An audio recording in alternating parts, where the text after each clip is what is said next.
Hi, I'm Jenny with AquaPhoenix Scientific, and in this training video, I'm going to talk about time management calendar. So let's get started. The time management calendar will allow users to see what reports have been saved for the month.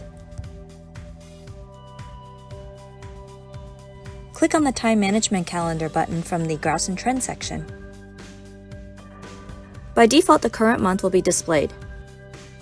It will only show finalized reports, and it will let the user see what reports are being saved month to month. Since the report date can be different from the actual create date, users with permission can see the reports grouped by report date or by the create date. Notice how the results on December 1st disappear when we switch to create date and then reappear when we switch back to the report date. Users can view results from previous months by clicking on the calendar and selecting a new month and year. Click the Update button to apply changes. The arrows surrounding the calendar will allow users to view results from the previous or following month. A legend is provided on the right to show the current total. The reports are color-coded so users can filter by report type.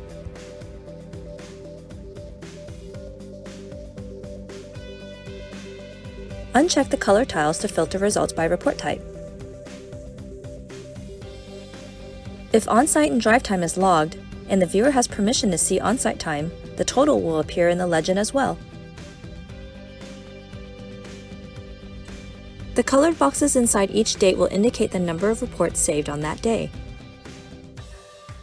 Click on the desired date to display the results.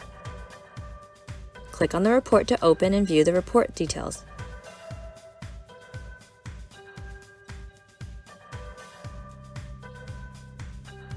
Click back to return to the time management calendar.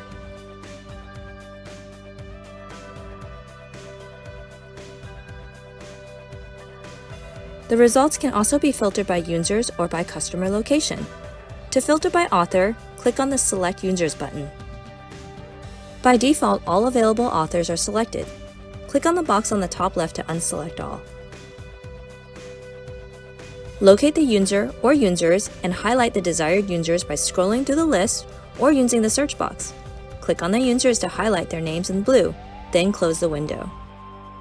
The number of users will be reflected in the user box.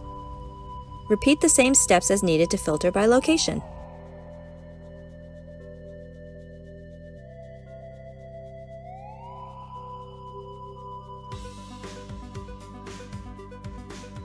The results can also be exported into CSV or Excel format. Select the export format you prefer and then choose from the available options. Click on Current Results to download the current month's results. Click on Most Recent Report per System to see the latest report only. Select a date range, the type of reports you would like in the results, and then click Submit. Repeat these same steps for the remaining two options.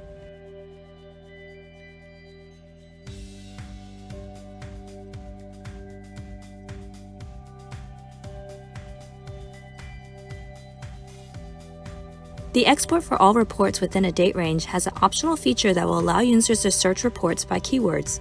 For example, search any customer, facility, building, system, or report name.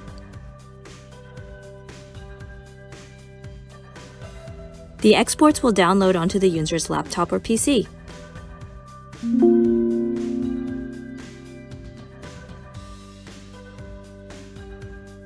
I hope you found this video helpful.